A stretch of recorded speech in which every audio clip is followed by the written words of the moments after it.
আসসালামু আলাইকুম। আমার নাম শরীফ ইফতিহাজ ইসলাম।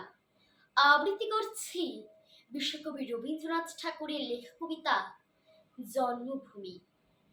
সার্থক জনম আমার, জন্মেছি এই দেশে।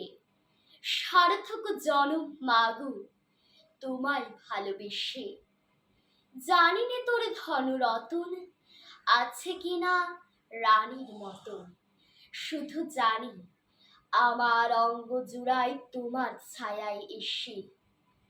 কোন বনেতে জানি নে ফুল গন্ধে এমনই করে আকুল, কোন গগনে ওঠেনি চাঁদ এমনই হাসি হেসে। আঁখে মেলে তোমার আলো প্রথম আমার চোখ জুড়ালো, ওই আলোতেই নয়ন রেখে মুছব নয়ন শেষে। সার্থক জনম আমার, জন্মেছি এই দেশে। সার্থক জনম মাগো, তোমায় ভালোবেসে।